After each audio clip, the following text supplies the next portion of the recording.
Welcome to episode 616 of the I Hate Critics movie review podcast, co-hosted by professional film critic Sean Patrick and Jeff Lassiter. Visit us at ihatecritics.net, everyone'scriticpodcast.com. We're on Facebook at the I Hate Critics movie review podcast. We're on Instagram at CriticsPod. You can see us over at YouTube at the Everyone's a Critic movie review podcast. Subscribe at all your places where you listen and watch and follow us. Be sure to follow, subscribe, all that stuff. Apple Podcasts, Google Podcasts, Spotify, Alexa, all the podcatchers. Rate and review the show. It does help with all the algorithms and fun stuff. Patreon.com/criticspod is the best way to help support the podcast. And then our TeePublic link is over at ihatecritics.net. Be sure to read our show notes to get links to Sean's movie reviews and Jeff's art. And without further ado, I'll send you right to the show. Bye.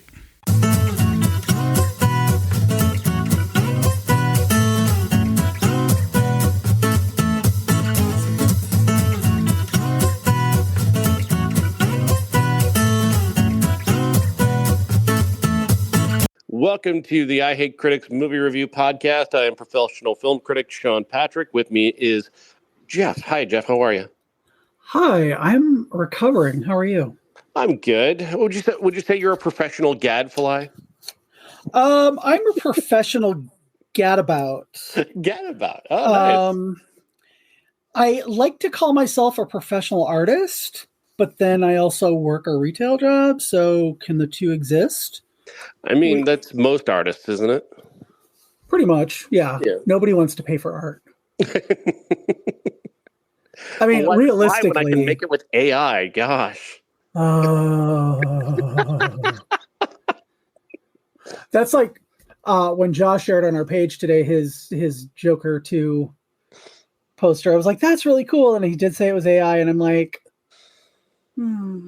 Yeah. Yeah. Thanks, Josh. No, it's actually a pretty cool poster, though. Yeah. I mean, if you're doing it for yourself, I don't care. But if you're like doing it to... when I was at Days of the Dead, there were a few people that were selling some images that were obviously AI generated. And people were like, oh my God, how did you do that? I was walking by a table and the lady was like, oh my God, how did you do that? She goes, well, I just had the idea and it just kind of comes out of you. And I walked and I just kind of leaned in and I go, that's AI. She just typed some stuff into Midjourney and that's what came out. And the lady shot me the look of death. Fuck that bitch. I was like, I go, is that what you did? And she didn't say anything. And the other girl starts asking me about AI. And I'm like, yeah, it's garbage. It all looks the same now. You know what I mean? Like, because so many people are suing these companies to so they can't use their art as a prompt, then they're just using the same prompts that they stole from other artists for years. And so it all looks the same. They don't know how to do fingers correctly yet. Like there's somebody put an image of Trump praying in church. And he's got 6 fingers on one hand. And I'm like, that would have kept him out of the military, not his bone spurs. But yeah, I mean, it's just, they don't know how to do, you can always tell by hands and crowd scenes. Yeah, it's just very kind of obvious at this point. To most people. Like I've got a couple older friends who, they're like, oh my God, look at this photograph somebody took of a child and a cat underwater together. I'm like, no, that's AI. My one friend who is he's a really nice guy, but he does not know that it's not photography. He's older and he shared a picture of, I think, a puppy in a champagne glass. And it was so obviously AI. I don't know if this is AI or not. I can't tell anymore. And I'm like, the puppy would die in a champagne glass. Because his head was down at the bottom. I'm like, if it was a photograph, they killed the dog. Yeah, that's weird. I don't know. I hate it. I hate it all, and it needs to go away. Yes. Everything sucks. and AI just makes it worse. On the bright side, there are movies. It's true. Well, mostly the bright side. Mostly. Let's start with the few that I saw that no one else in the world saw, apparently, at least according to the box office. There's a movie called The Listener, directed by Steve Buscemi and starring Tessa Thompson, along with the voice of Rebecca Hall. So at least she was involved in something good this week. We'll get to that. The Listener is about a woman who works at a suicide hotline in the overnight shift, and she spends the night talking to people and trying to convince them to not kill themselves. And this is one of the last COVID movies, I would say, one of the last ones that was made during the lockdown. You can tell because obviously there's just one actor and just basically the director, and that's it. But this does work. Tessa Thompson is an incredible actress who can really hold the frame by herself. She really doesn't need anybody there with her to make the movie feel dynamic and unique and interesting. She's got a great face. She's got a great voice. And the people that they have her interacting with have got a number of really great actors who are working with her that have dynamic voices of their own. Like I said, Rebecca Hall, who takes up most of the third act with Tessa Thompson, is really great. Is just really really incredible at communicating emotions in her voice and telling the story that she's telling about this professor who's about to lose her job and who's just lost her marriage and is considering ending it all because she doesn't feel like she has anything left. But she's also just this very erudite, intellectual woman who has a lot going for her, but she just had a run of really terrible luck. That is a very compelling third act conversation that they have, and really overall just the whole movie is incredibly compelling thanks to Tessa Thompson and Steve Buscemi using just one room, this apartment, to make this movie feel dynamic. He doesn't move the camera a lot, which you would think would make the film feel stagnant, but it doesn't. It still feels dynamic because Tessa Thompson is so very good, and these stories that are being told are so compelling. Is this streaming or was this? It is. It should be streaming, I believe. I know it was they did a limited theatrical, but I believe it is streaming now. Okay. It's interesting. I wish I'd known about it. I would have probably tried to see it this week. It's not a movie that got a lot of attention. I think it's been on the shelf for a little bit because, as I said, this was a COVID lockdown movie. So they've held it off releasing it for a while now. I just think Tessa Thompson is incredible in almost anything she does. She is, I mean, I thought she made the most of a underwritten role in all three of the Creed films. I thought she was fantastic, and Passing, of course, is a tremendous movie. Mm-hmm. No surprise that she has great chemistry with Rebecca Hall, obviously. Rebecca Hall has good chemistry just about anybody except for CGI and monsters, and even then, a couple of them are fun. But I mean, that's like a dream cast to me, What, just Tessa Thompson? Well, Tessa Thompson and Rebecca Hall. Seeing them in something, that would, yeah. I was impressed that there's also Margaret Cho shows up for a voice cameo. Logan Marshall Green. You buried the lead. I love all these people. Alia Shawkat shows up as well as a kind of a fun character, like a fun character who's thinking of killing themselves. Oh, I mean, it's how she manages to be both suicidally depressed and still incredibly sarcastic is kind of amazing. Huh. I mean, that's everybody. I like literally everybody involved in this, and now I have to see it. I highly recommend The Listener. It's quite good. What's not good is Sean Penn's new movie, Asphalt City, in which he co-stars with Tye Sheridan. They both play EMTs in New York. Tye Sheridan is a rookie. Sean Penn is the longtime veteran. And this is misery porn, Jeff. This is just about New York is a hellscape where everybody is awful and there's really not much else to take away from it. Why does anyone want to save anybody in this city if they're just going to find them dead the next day anyway? I mean, it's really one of those movies. They just plays out this series of miseries over and over again. It's just punishingly miserable.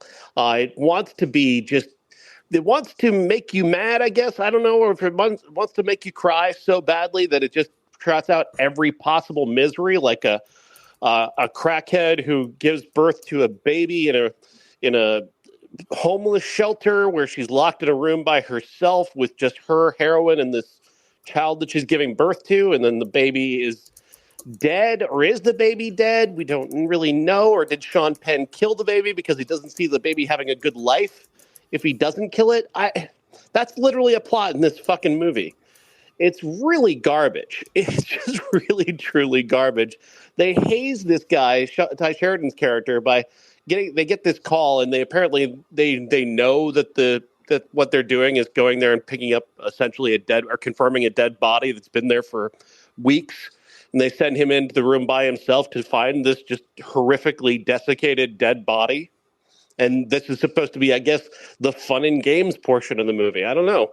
This is a fucking miserable film. That sounds just great. Doesn't that really sound like a movie you want to spend time watching? Like I was thinking the other day, I was very sick over the weekend, like to the point where, deliriously sick. Mm-hmm.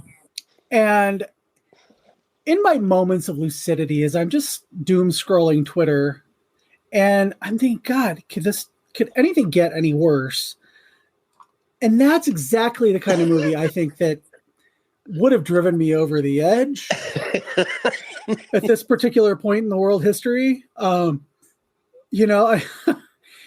God, I just like, and maybe it's because I'm old. I turned 52 this month, and I'm trying to look for good stuff. Yeah. Because everything is so dark. It's an election year in the United States, and that sucks every year. It's like gets worse and worse and worse. We've got our government doesn't know how to take care of its problems, and I'm just looking for something good to see, to lift my spirits. And it's stuff like that. Let's go find a dead body. It's like, it's not Stand By Me kind of let's go look at a dead body. Where it's, about discovery. Has no idea. He has no idea he's even going in there to find a dead body. This is it's clever little bit of hazing that they're doing. I mean, just come on. It's goddamn miserable. And it's like the movie about people who are suicidally depressed is not as nearly as depressing as this piece of shit. I'm glad I picked the classic that we're doing this week. I'm just going to say that. That's a little preview for people, but we'll get there. But the only thing that's remotely good about this is the fact that Mike Tyson is in this movie and is not playing Mike Tyson. He actually plays the head of the EMTs. He's Sean Penn's boss. Oh my God. And watching Mike Tyson just try to be a regular guy is very funny to me. It just stands out as the only kind of moment of levity is the couple of scenes where Mike Tyson, he brings Sean Penn in his office and threatens to take his badge away. Too out of control as an EMT. Oh, God. I think this movie is why the people in The Listener are so suicidally depressed, is they watched this movie. That's like if it was Memento. If it was told Memento style, it would go backwards in all their stories, and then it would have each one of them picking up the Blu-ray disc of that movie. Yeah. And then calling her. Yeah. Asphalt City. That's the movie, and directed by Jean Stephane Sauvier. Sounds like Ass Hat City is more. Hated it a lot. You know what I thought I was going to hate, though, Jeff? I thought I went into this with a bad attitude. I really did, because Liam Neeson hasn't been good in a movie in quite some time. So I gotta say, I was very pleased to watch In the Land of Saints and Sinners. This is directed by Robert Lorenz and co-stars Academy Award nominee Kerry Condon. It's the story of a hitman who kind of gets by on a daily basis by reminding himself that he only kills bad people. That's his thing, is that he only kills people who have done something to make them deserve it. So that's how he kind of lives with himself. He's got this very cool idea. I don't know if it's, I shouldn't say it's cool, but it's like, there's a thing that he does when he kills people. He takes them into the forest. He has them dig their own grave. Then he shoots them and plants a tree on top of them in the forest, which I gotta say that I've never seen anything quite like that in a movie before. And I kind of hope there's nobody actually doing something like that. Well, he should plant an endangered plant species, because then it would be illegal to dig it up. Just a thought. Just a thought. He's about to retire. He wants to actually stop being a contract killer, and he gets dragged back into it because these 4 IRA terrorists end up in his small village. They're hiding out. They've accidentally killed a family, which there's this terrific opening sequence where these IRA people are planting a bomb in front of a bar. They see this family kind of just walking down the street and they stop in front of the bar, and they're like, Kerry Condon's like trying to get them to move, get out of there, while also not trying to call attention to herself because they don't want to get caught for planting the bomb. And it's a terrific Hitchcock sequence of, you don't even need to see the bomb go off because in your mind what happened. It's a great piece of business. And then they end up in Liam Neeson's village. He doesn't know who they are, but one of them has been abusing a local kid, and so he steps in and takes care of that guy, and that leads to a showdown between him and the IRA. It actually is a really good movie. It's got kind of a dark sense of humor to it. Liam Neeson is not saddled with one of those terrible American accents that he does, so he's free to be a little bit looser and a little bit more engaged than he usually is. His last movie, he played a guy from Texas. Like, what the fuck is Liam Neeson doing playing a guy from Texas? Like, no. God, remember his Marlowe? Oh, God, that was miserable. Yeah, that was terrible. So it was really nice to see Liam Neeson get a chance to be flexible and actually seeming to enjoy himself on screen and seemingly having a good time, even in the midst of this kind of dark movie. And it's a dark film, but it's also quite a good film. I got to say, though, too, Kerry Condon as well. She, Academy Award nominated for Banshees of Inisherin. She is such a great actress, and she is awesome in this movie. She is scary in this movie. I really like her. She would just take you out in a second, and just kind of she's one of the great things. A really good bad guy. They don't know that they're the bad guy. That she's so committed to being who she is and working for the cause that she works for, that she doesn't see anything that she does as bad. I love her, and I really was upset that I wasn't going to be able to see this because of her. I mean, if you remember when we talked about Night Swim, I hated that movie, but I loved her. I think she's just so good. Yeah, at stuff, she's just natural, no matter what she's doing, and always knows who she is, who her character is, and who she is. So, yeah, she's phenomenal, and she absolutely kills it in this movie. She's just so very, very good. And having her and Liam Neeson, they don't get many scenes together, but the scenes that they're in together are just charged with a lot of tension and suspense and violence, and it's really very exciting. But then you have a character played by Ciarán Hinds, who is kind of a comedy character almost. He plays the local police officer and Liam Neeson's friend, and it's kind of funny to watch them interact, because Hinds he might know who his friend is, but he might not know. and then he becomes this very important, cog in the machine of the plot later on, and you still buy it because he's got such gravitas as an actor, and he sells it so well that, you might think of him as a bumbling fool, but he's kind of a bumbling fool with a purpose. I love this movie a lot more now, even though I'm talking about it. It's just, it really is very good. And naturally, of course, this will be the one Liam Neeson movie that nobody goes to see. Oh no, that was already Marlowe. God, I hated that movie. It came up when I was going to finish a series on Shudder, and it came up on my Prime. It's like the featured thing today all day, and I'm like, oh come on, why would you feature this piece of crap? Yeah. Yeah, it did not do well at the box office over the weekend. That's too bad. Yeah. But I feel like really did.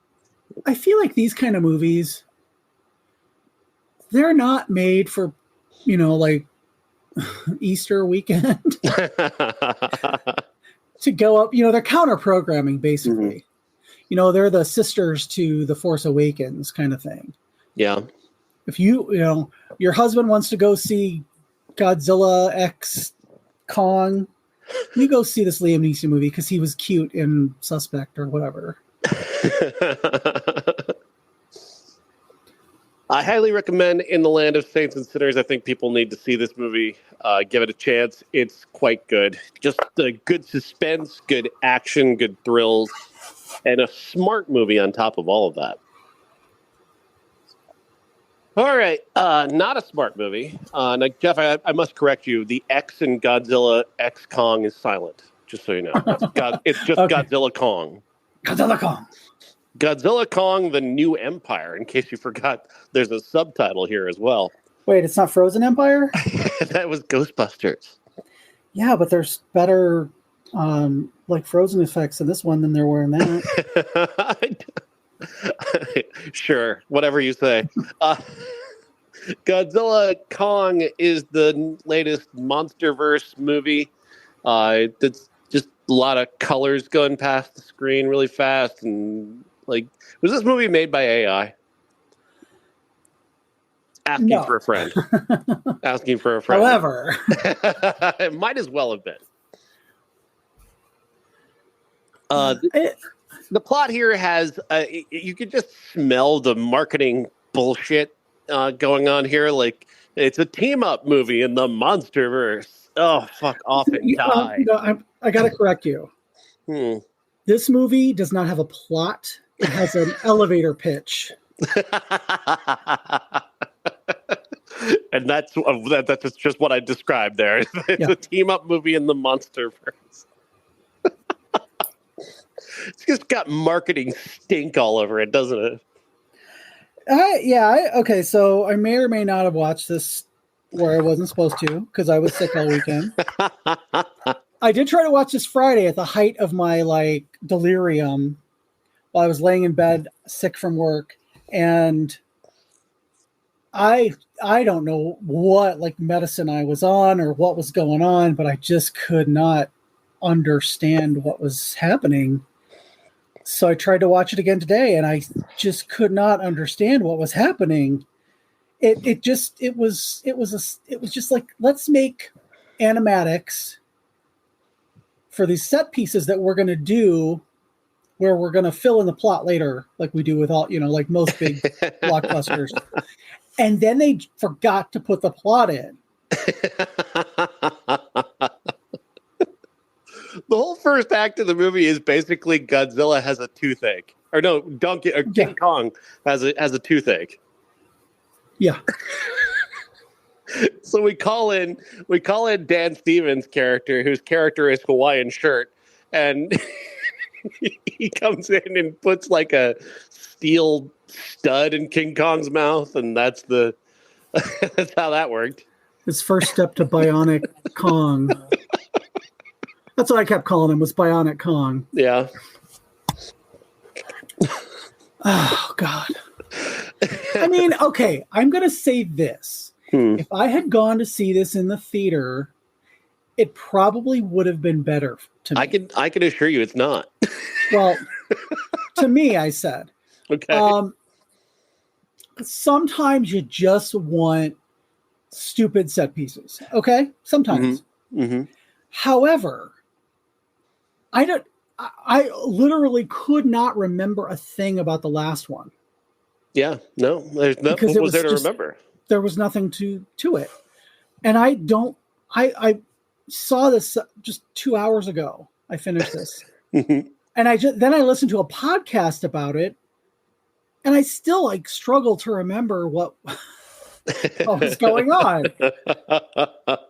It left me with so many questions, like, how is there a sun in Hollow Earth? And how is there a hollow Earth inside of a hollow Earth? Is it like a Russian nesting doll of Earth?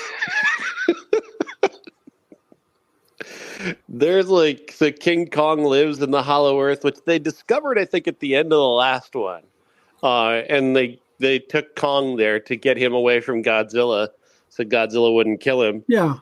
And he's down there looking for other Kongs, which I guess we find out do exist. And those Kongs want to come to Earth via the portals. Why are there portals? I don't know. I don't understand how the Hollow Earth works, I guess. Neither do the filmmakers. So they want to use the portals to go up to the surface Earth.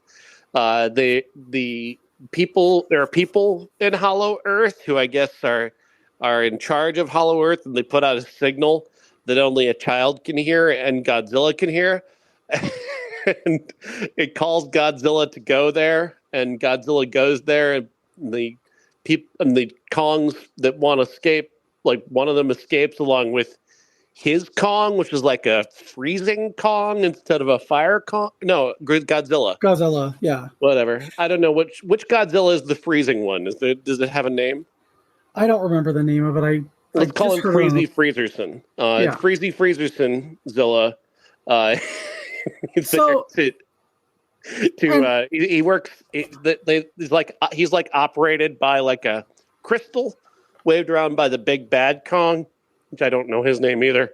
And he doesn't want to be a bad guy. Freezy Freezerson doesn't want to be a bad guy. But he has to be because he's controlled by the crystal. You see.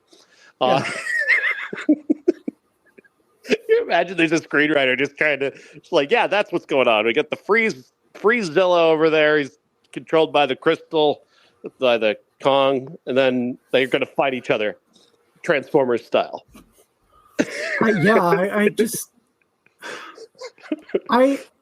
my God. I was struck by, so this white dragon Godzilla with Freezy Freezerson was directly lifted out of one of the Harry Potter movies with the dragon that lives under Gringotts, and they chain him and they beat him with chains, and every time he hears the bell, he reacts and runs away because he's used to the pain. And that's exactly what this Scar Kong does to this Freezy McFreezerson to get him to do his bidding. And I'm like, they are like, oh God, we need something else. I just watched that Harry Potter movie with the white dragon underneath Gringotts. Let's do that. Nobody cares. Nobody will notice. Nobody cares. We certainly don't care. As the makers of this film, we don't give a fuck.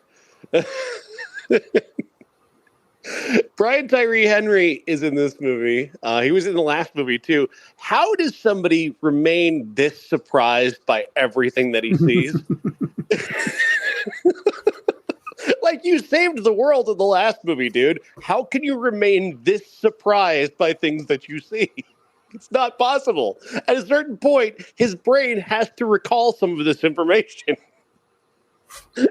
Exactly. Yeah, so this movie is just random thoughts thrown up on the screen.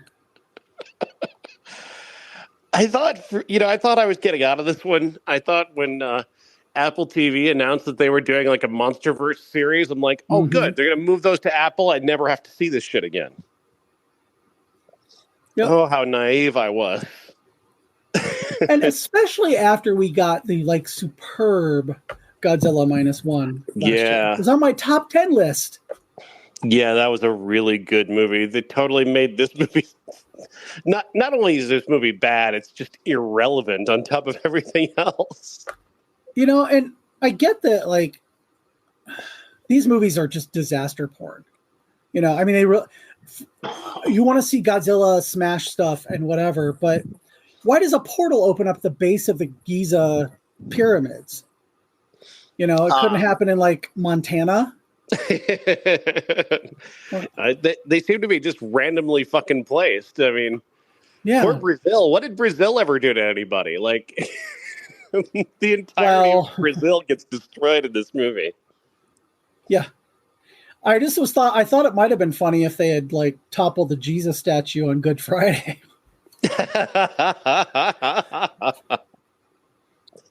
Then the dentist could have rebuilt it on the third day.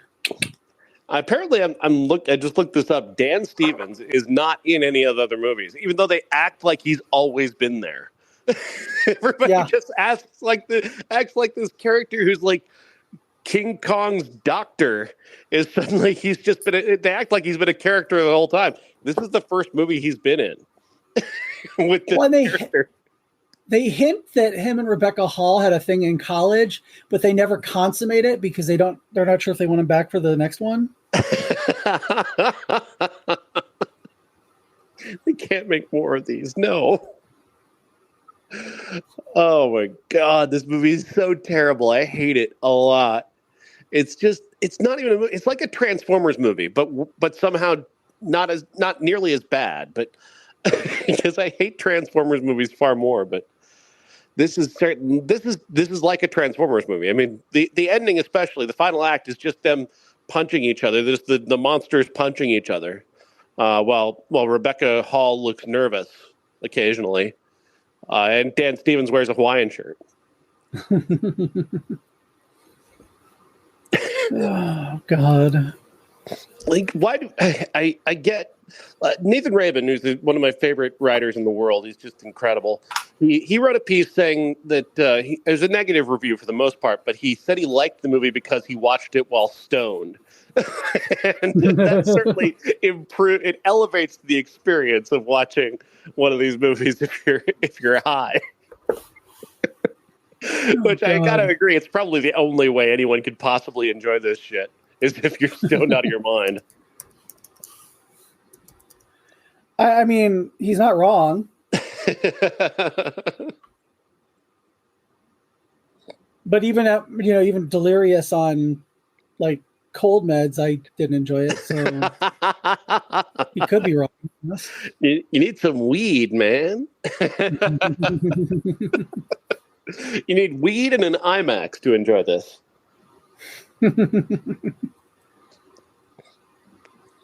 I just don't understand. It says something terrible about us as a culture that this movie is the second highest grossing film of the year already. I mean, like, people rushed out to see this movie. $80 million over nearly $200 million worldwide on opening weekend. It's second only to Dune in terms of money grossed this year. And it says a lot that this is the movie that people were like, yes, I need to see this in a theater. Well, like I said, it would have probably been better in the theater because it would have been so big I couldn't have seen or understood what was going on.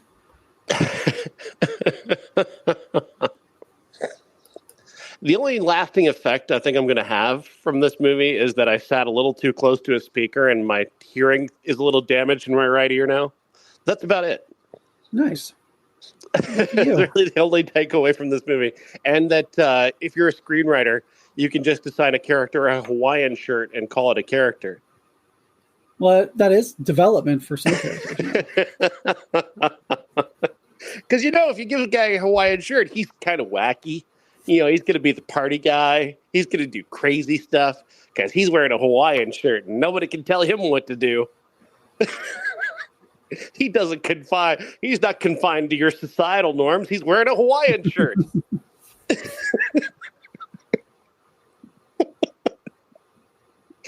Oh my God. That's when he watched an episode of MASH. Thought, that's a character. He's the shirt, not the guy. It's the shirt. Oh my God. There's the other. Are we done talking about this stupid movie? That's the last thing memory of this movie is Dan Stevens' Hawaiian shirt. Was that his? I never checked IMDb. Was that his character's name? I think so. God, I hate this fucking movie. Any final thoughts on Godzilla Kong Frozen Empire? Nope. And it's. I see what you did there. But no. Hidden Empire. No, I don't remember what it's called. Something Empire. It's Hidden Empire, but it looks more like Frozen Empire. No, it's New Empire. It's The Empire Strikes Back. The hidden frozen empire that struck back.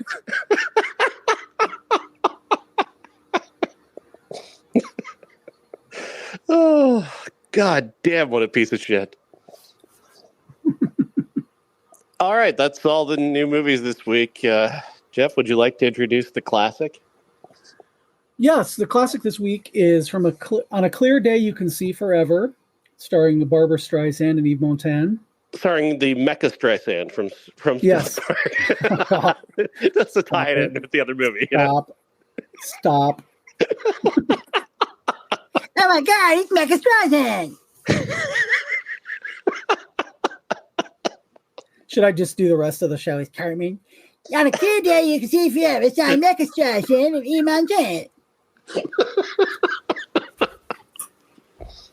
Oh, don't worry, I won't do that. But if I did decide to do that, what would you do? Would you be into it? No one can stop. You're wearing a Hawaiian shirt. No one can stop you. Yes, this is true. This is true. Oh my God.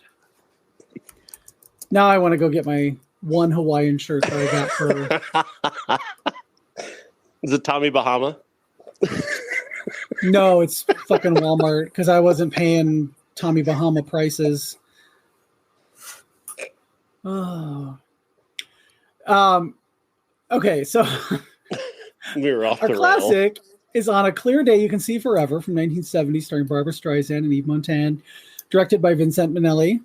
Barbara Streisand plays a troubled young woman. She goes to a psychotherapist to help her quit smoking via hypnosis and starts reliving a tragic Victorian romance, either from her past life or just a suggestion. And part of the movie is trying to decide if she's been reincarnated as somebody else. Barbara plays Daisy Gamble, who is gorgeous in this movie. And Yves Montand plays Dr. Marc Chabot, or as she thinks of him as Shabbat. And they go back and forth, and she's auditing his class, and he hypnotizes another student, but she's so suggestible that she becomes hypnotized. And then this leads her to say, hey, can you hypnotize me to stop smoking? And he ends up accidentally regressing her to her past lives. So that's what happened. Okay, good. I thought I was following it. Yeah. No, Barbara is incredibly charming in this movie. She really is. The way she bounces between characters and the stories that she's telling, and the fact that it's just her and Yves Montand for so much time in the movie, it's quite impressive how dynamic that story feels with just two actors in a single room, telling each other's stories essentially. That said, if I've got one criticism of this movie is that it shouldn't be 2 hours long. This should be a 90-minute kind of frothy, fun vehicle, and it goes on way too long. Well, it's based on a stage musical. Mm-hmm. And I think that, it was originally, this was supposed to be a 3-hour road picture. Wow. With an intermission and, an overture and all that. But by 1970, those were kind of going out of fashion. Mm-hmm. So they did cut some of the stuff, and and then kind of rejiggered a few things for being a movie instead of a play or musical. They dropped some songs. Yves Montand, he sings a song that I don't think was originally his. They added the Jack Nicholson character of Tad. Well, I liked a lot. I mean, just for a guy to be in so few scenes and to make such a big impression, you can tell why Nicholson is Nicholson. He's just he makes you just want to see him whatever he does. It's so impressive. The scene between him and I can't remember his name, who was her fiance. That was funny. That was great. He was Jack Nicholson, fully formed in that scene. I'm here to take your girls, and there's nothing you can do about it. Exactly.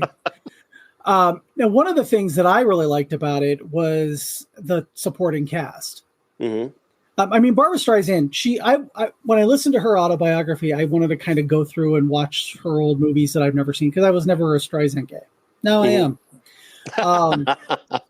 That's just something that happens over time for gay people. I guess. But she just is so arresting.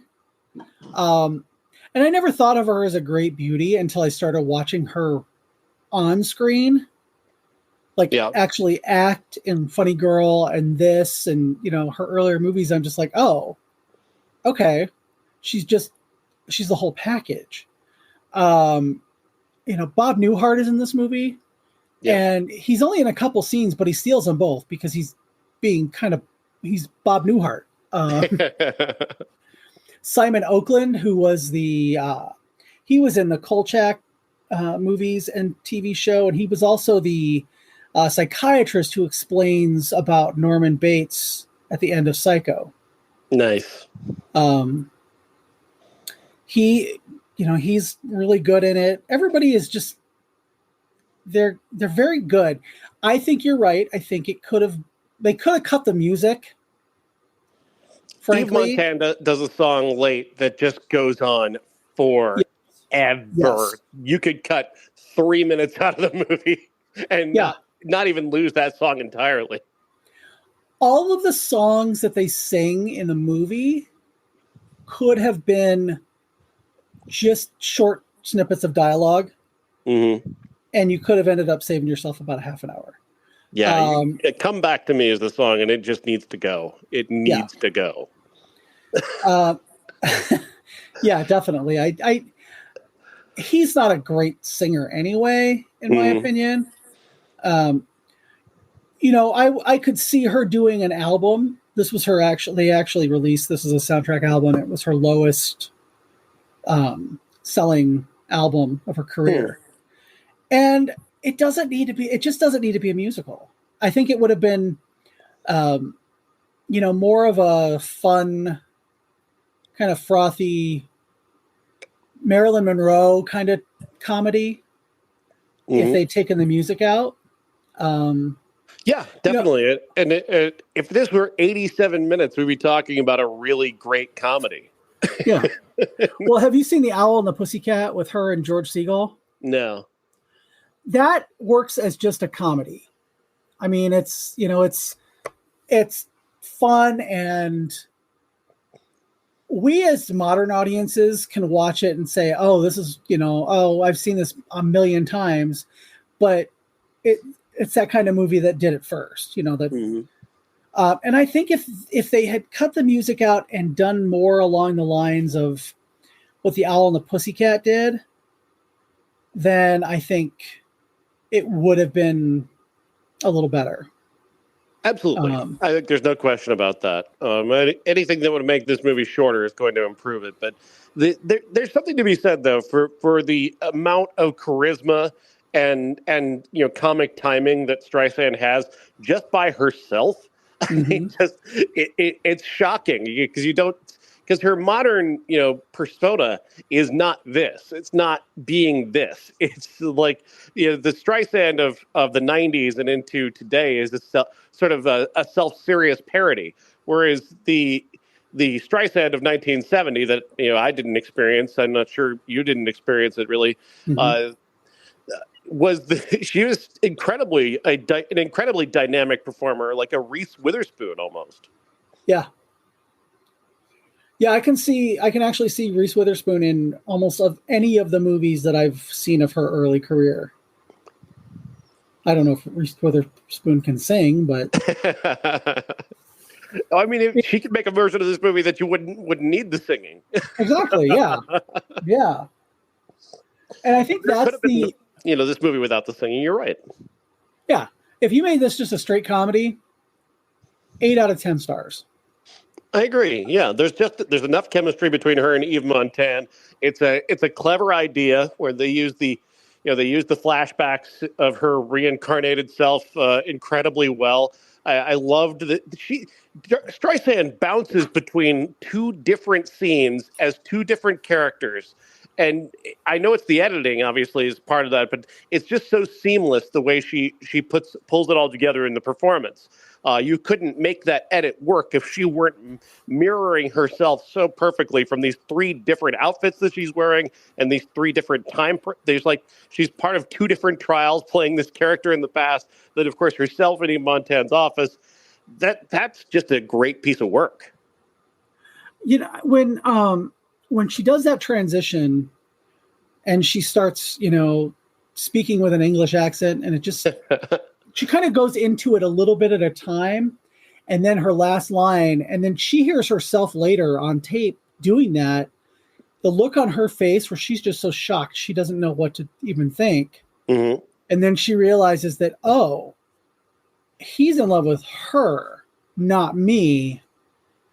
And I may or may not have been this other woman, 200 years ago. Mm-hmm.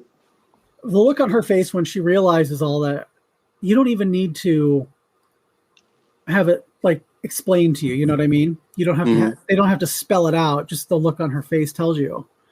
One thing I also really thought was cool is when she's playing the orphan, her as a little girl. She's playing her, and you believe it because they cast all these actors and actresses who are well over 6 feet tall. And you don't, at first you're like, oh, did they just find a girl who looks like her? Nope. They just got all these really tall actors and actresses. It really is. It's just it's clever and funny, and when it's not stopping for these lengthy songs. Mm-hmm. Yeah, take the music away, 8 out of 10. As it is, I can kind of recommend it if you're like a hardcore Streisand fan. Like, she's a great singer, obviously, and she certainly can make these songs work. On stage, I'm sure it's spectacular, but movies are a different medium, and I don't think these songs play nearly as well in this medium. Mm-hmm. I recommend it just to watch her performance, just the way that she, she goes between the 2 characters from scene to scene and within the same scene. That's a reason that she's won Oscars. Mm-hmm. She's an incredible actress, and she doesn't get the credit she deserves, I think, because people get caught up in the persona and the big blustery songs. Yeah. All right, let's get on to, let's see, next week, of course, it's all about the Omen movies. We'll talk about Monkey Man. I know I'm going to see Monkey Man for sure because because I'm really excited for what Dev Patel is doing with that. But The Omen is going to be next week's show for the most part. We'll watch as many of those as we can, right? Yep. Even that awful Leaf Schreiber remake. Oh, God. Oh, well, that's going to be my last priority. All right, let's get on to Flick Chart. The Hunger Games, Mockingjay Part 1 or Jurassic Park 3? Mockingjay. Absolutely, no question. Jurassic Park 3 is terrible. Rocky 4 or Red Eye? Red Eye. Red Eye, definitely. Sorry, Bob. Totally underrated. Red Eye's a really good movie. People need to see Red Eye. Top Secret with Val Kilmer or The Man Who Fell to Earth with David Bowie? The Man Who Fell to Earth. I agree, although Top Secret is very funny. Yes, it is. All right, let's see here. Blood Diamond or The Simpsons movie? The Simpsons movie. Agreed, yeah. Blood Diamond, no. It's just too preachy to me, and the only thing I liked about it was Jimon Hunsu. Yeah. The Good Son with Macaulay Culkin or Brooklyn with Saoirse Ronan? Brooklyn's a better movie. I do like The Good Son, though. Brooklyn is quite good, yes. Sorry. Oh, Lord. I love this. The Remains of the Day or Lake Placid? Lake Placid. Lake Placid all the way. It has one of the funniest lines ever committed to film. If I had a dick, this is where I'd tell you to suck it, said by Betty White. When she died, I was like, I got to do some art. I got to do something with Betty White. And instead of a Golden Girls one, because I've done a lot of those, that's what I picked, is if I had a dick, this is where I'd tell you to suck it. The Remains of the Day is still a meme on the 94 podcast because we hate that movie so much. I swear to God, the only people that like The Remains of the Day are people who just like to pretend that they're like smarter than everybody else by saying that they like a movie like The Remains of the Day. No, you don't. Nope. You like to have The Remains of the Day like a coffee table book that makes you look smarter by comparison. Like, oh, this person's very, very erudite. They like Remains of the Day. No, you don't. No one likes that movie. No one does. Exactly. Revolver with Jason Statham or Idiocracy? Idiocracy. Yeah, I mean, Revolver's kind of disappointing. Let's see. I've never seen The Octagon. Have you seen The Octagon? No. Shooter with Mark Wahlberg or Meteor Man with Robert Townsend?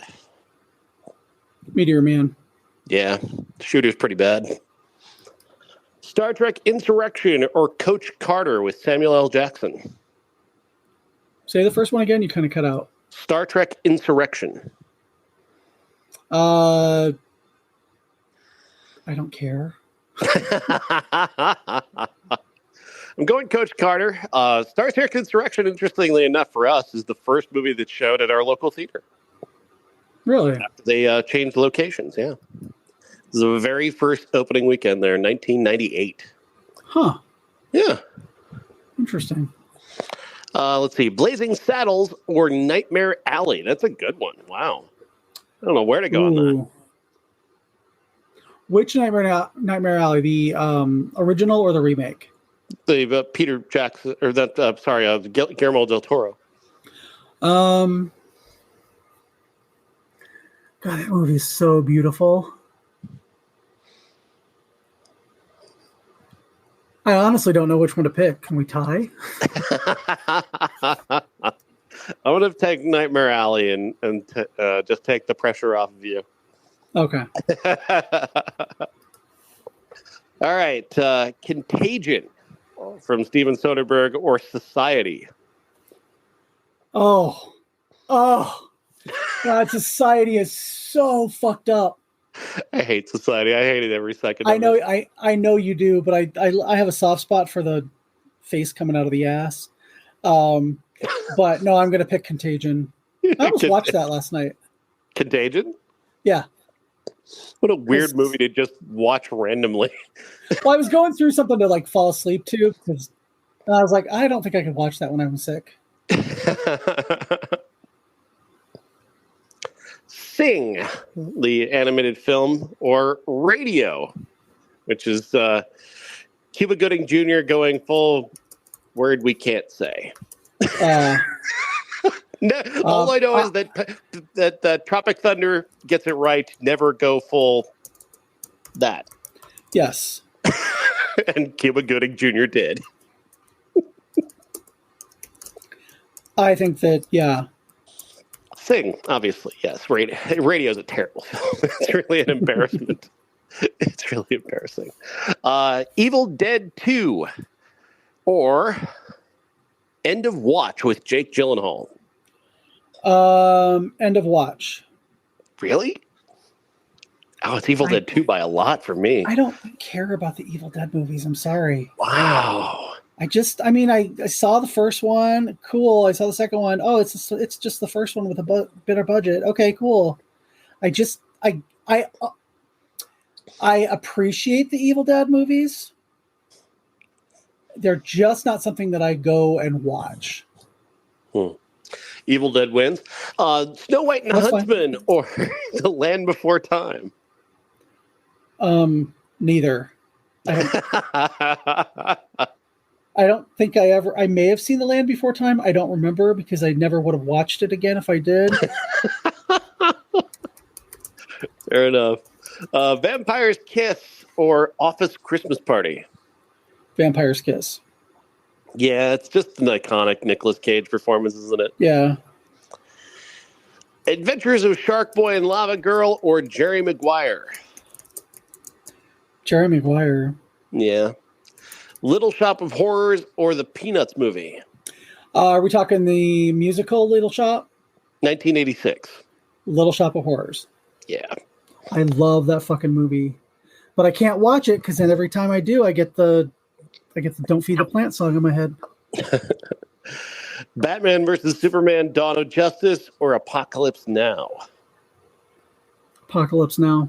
Yeah. Although, again, we're the only podcast that likes Batman versus Superman. I don't mind about.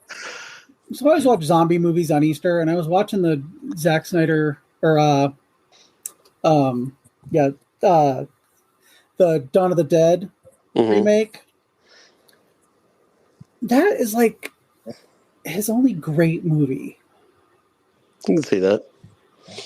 Yeah, I can't really think of anything else of his I like. So, like, if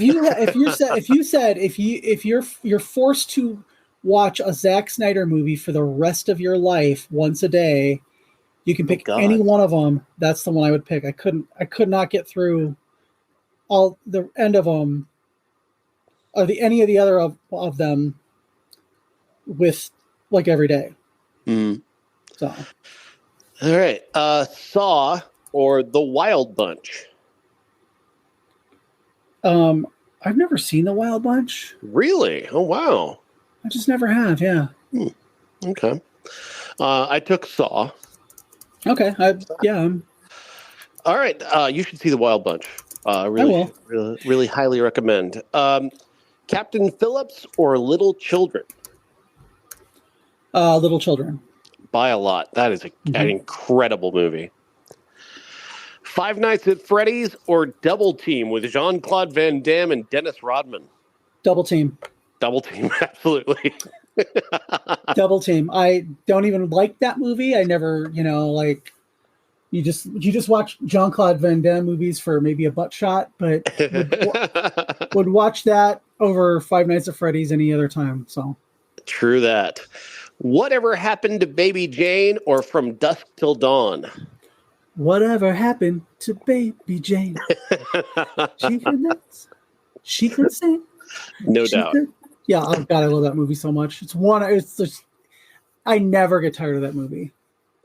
Have we done it as a classic before? No, we haven't.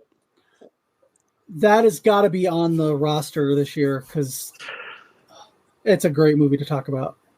Mortal Kombat Annihilation or The Shootist with John Wayne? I obviously am going to pick Mortal Kombat. No, I'm just kidding. The Shootist. God. I'm loath to pick a John Wayne movie, but I'll pick. Well, yeah, but Free Guy with Ryan Reynolds or Jaws: The Revenge? Oh God. I mean, it's obviously Free Guy because Jaws: The Revenge. Come on. There's a comedy watch to Jaws: The Revenge that I can appreciate, but Free Guy Free Guy isn't a bad enough movie for me to go to go that direction with it. If we're up against a truly bad movie, I might be willing to pick Jaws: The Revenge as kind of a so bad it's fun kind of thing. Yeah. What was I gonna? Oh, there's the novelization of Jaws: The Revenge apparently has that the shark is controlled by ESP or something like that. I just gotta get that book because I gotta find out what the fuck is going on. Jeff, did you know they're making another Bad Boys movie? Or they've made it and it's coming out? I knew that, but I'm not going to watch it. I literally just found out about that this week. And anyway, Bad Boys for Life or Little Fockers? which late period sequel is worse or better? I guess Little Fockers because it's got Barbara in it. Yeah. White Chicks or Friday the 13th Part 2? Friday the 13th Part 2. No doubt. I wish he would kill the white chicks, honestly. Michael Clayton with George Clooney or The Last Emperor?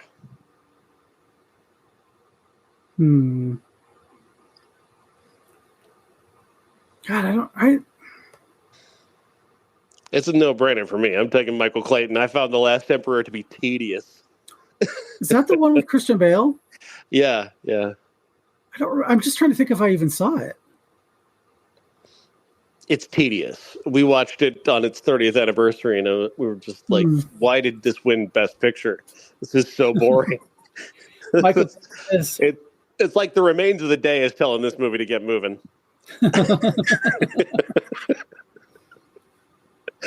All right. Let's see. We've got to come to something that's going to wrap us up here, but let's see what we have here. Dr. Doolittle, 1967, or 50 Shades of Grey. What if you combine those two movies? Oh, my God. If the animals talked and all they said was, "Spank me, doctor." Spank me, Dr. Doolittle. Spank me hard. Oh, God. Would you like to see my pleasure? What have I wrought upon the world? I mean, you asked. And scene. Thank you, Jeff. Thanks.